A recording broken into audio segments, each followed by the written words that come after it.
得奖的是庆联有线电视股份有限公司木子，欢迎回家。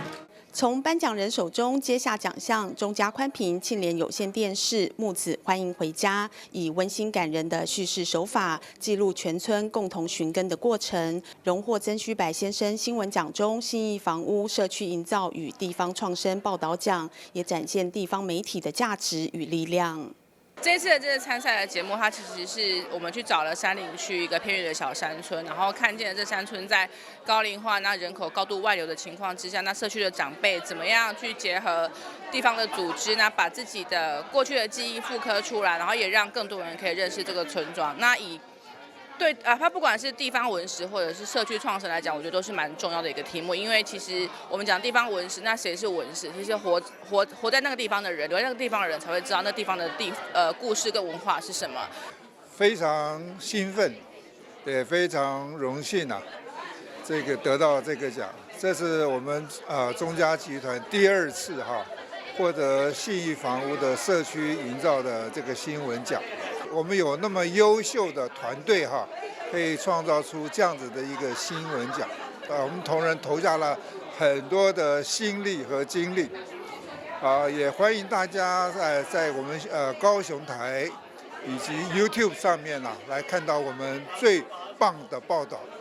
素有台湾新闻界普利兹奖美誉的曾虚白先生新闻奖迈入第50届，是台湾历史最悠久的新闻奖项。曾虚白先生新闻奖基金会董事长刘克襄感谢民间企业支持，增加奖励的深度与广度，鼓励更多新闻工作者制作优质报道，发挥媒体力量。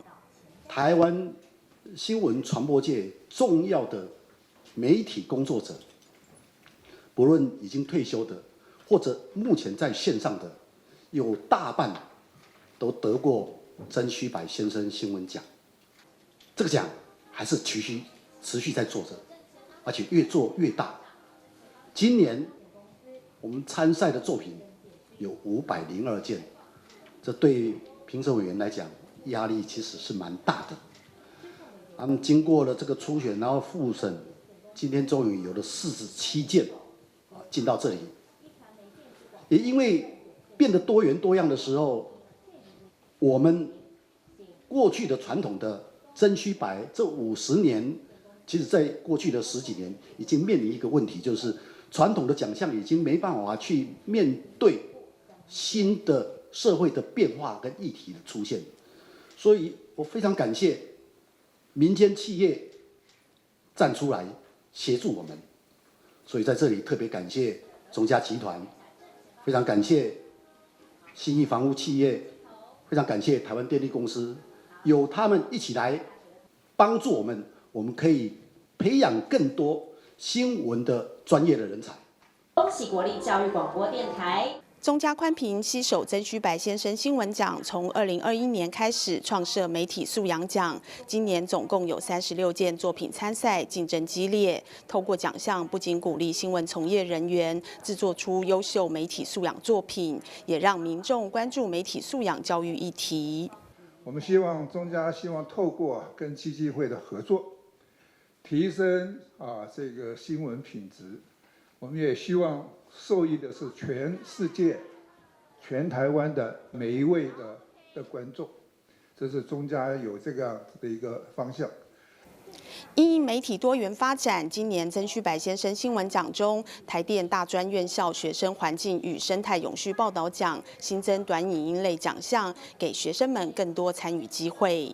也知道呢，很多的，包括我们的同学也会很擅长使用手机来拍摄。所以，我们今年呢，在我们台电所这个赞助的大专院校学生环境生态永续报道奖的短影音的作品这边呢，我们也就开放了同学是横式拍摄、直式报名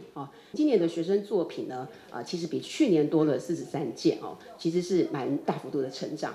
那其实我们评审是很好奇，就是说，同学在关心什么？那我自己是觉得呢，今年的议题呢，主题没有很明确看起来同学都还蛮发散的。也许呢，未来我们会在